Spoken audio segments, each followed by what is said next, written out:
ජීවිතයේ දේහයේ තිබෙන සියලුම ලක්ෂණ පාලනය වෙන්නේ ජානවලින්. මේ ජානවලින් තමයි ඔයාගේ උස තීරණය වෙන්නේ. ඔයාගේ හමේ පාට තීරණය වෙන්නේ. ඔයාගේ ඇහි වර්ණය තීරණය වෙන්නේ. එතකොට මේ ජාන කොහොමද පරම්පරාවෙන් පරම්පරාවට ගමන් කරන්නේ? ඒ ගැන කතා කරන මාතෘකාව තමයි ප්‍රවේණිය. එහෙම නැත්නම් ජෙනටික්ස් කියලා කියන්නේ. අද අපි මේ සූදානම් වෙන්නේ ප්‍රවේණිය කියන විශාල මාතෘකාවට ආරම්භයක් ලබා ගන්න.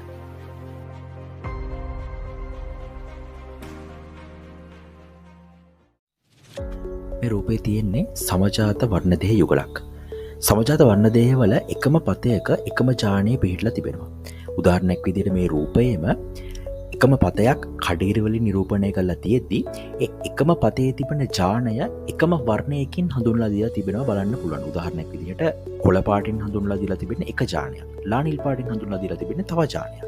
දැන් මේ එකම ජානයේ උනත් නියුක්ලියෝටයිඩ් භස්ම අණුපිළිවෙල වෙනස් වීම නිසාම ඒ වගේ තිබෙන ප්‍රෝටීන, ඒ වගේ හැදෙන ප්‍රෝටීනේ කෘත්‍ය වෙනස් වෙන්න පුළුවන්. උදාහරණයක් විදිහට මේ කොළ පාට ජානයේම එක නියුක්ලියෝටයිඩ් භස්ම අණුපිළිවෙලක් ATTC විදිහට තියෙද්දි අනෙත් වර්ණ දේහයේ තිබෙන ඒ නියුක්ලියෝටයිඩ් අණුපිළිවෙල වෙන්නේ ATCC විදිහට. එහෙම නැත්නම් තුන්වෙනි නියුක්ලියෝටයිඩේ කැපිටල් T වෙනුවට කැපිටල් C ආදේශ වෙලා තිබෙනවා. මේ විදිහට එකම ආකාරයේ එකම ජානයේ පවතින විකල්ප ආකාරවලට අපි නමක් දෙනවා ඇලිල කියලා. එතකොට ඇලිල් 1 සහ ඇලිල් 2 විදිහට මේ රූප සටහනේදී නම් කරලා දීලා තිබෙන්නේ අන්න ඒ කාරණා.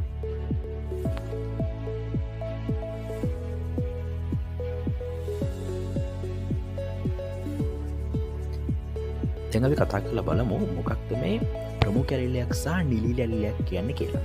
ඒකට අපි පුංචි උදාහරණයක් බලමු. මේ සමජාත වර්ණදේහ යුගලයෙන් නිරූපණය කරලා දීලා තිබෙන්නේ මලක වර්ණය තීරණය කරන ජානය කියලා හිතමුකෝ.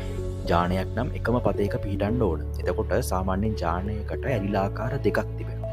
මම මේ ජානයේ පවතින ඇලිලාකාර දෙක පාට දෙකකින් ලකුණු කරන්න. එකක් තදදම් පාට, අනිත් එක ලා කහ පාට. දම් පාට තියෙන ඇලිලය මම ලකුණු කරනවා කැපිටල් P විදිහට. එතකොට කහපාට තියෙන ඇලිලේ මම ලකුණු කරනවා සිම්පල් P විදිහට. දැන් අපි දන්නවා සාමාන්‍යයෙන් ඕනේ ජානයක් ගත්තොත් එහෙම ඒ ජානයට ඇලිල දෙකක් තියෙනවනේ. එතකොට මේ ඇලිල කැපිටල් P සහ සිම්පල් P ඒ ජානයට අදාළව පිහිටන්න පුළුවන් විදි මොනවද? එකක් තමයි කැපිටල් P සහ කැපිටල් P. අනෙත් ආකාරය තමයි සිම්පල් P සහ සිම්පල් P. තව වෙන්න පුළුවන් ආකාරය තමයි කැපිටල් P සහ සිම්පල් P. මේ විදිහට ප්‍රවේණි දර්ශ ආකාර තුනක් අපිට මේකෙදි දකින්න පුළුවන් වෙනවා විවිධ ජානවලට. එතකොට දැන් කැපිටල් P සහ කැපිටල් P ප්‍රවේණි දර්ශයේ තිබුණොත් එහෙම ඒක පිටතට ලක්ෂණයක් විදිහට පෙන්වන්නේ දම් පාට විදිහට. සිම්පල් P සහ සිම්පල් P තිබුණොත් ඒක රූපානුදර්ශය නැත්තම් පිටතට පෙන්වන ලක්ෂණය බවට පත් වෙන්නේ කහ පාට මලක් විදිහට. හැබැයි කැපිටල් P සහ සිම්පල් P තිබුණොත් එහෙම ඒ මලේ වර්ණය බවට පත් වෙන්නේ දම් පාට. දැන් අපිට මේකෙදි පේන කාරණාව තමයි ප්‍රවේණි දර්ශය අනුව රූපානුදර්ශය අපිට තීරණය කරන්න පුළුවන්. ඒ වගේ මෙතෙන්ද අපිට පේනවා කැපිටල් P සහ කැපිටල් P තියෙන අවස්ථාව. එහෙම නැත්නම් සිම්පල් P සහ සිම්පල් P අවස්ථාව තියෙන. ඒ කියන්නේ එකම ඇලිල ආකාර පිහිටලා තියෙන අවස්ථාවට අපිට නමක් දෙන්න පුළුවන් සමයුග්මකයන් විදිහට.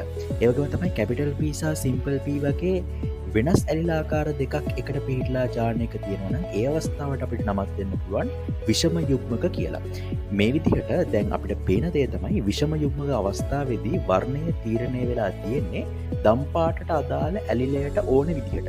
එහෙනම් අපිට පැහැදිලි වෙන කාරණාව තමයි විෂම යුග්මක අවස්ථාවකදී වර්ණය තීරණය කරන, එහෙම නැත්නම් රූපානුදර්ශය තීරණය කරන ඇලිලය අපිට ප්‍රමුඛ ඇලිලයේ විදිහට හඳුන්වන්න පුළුවන්.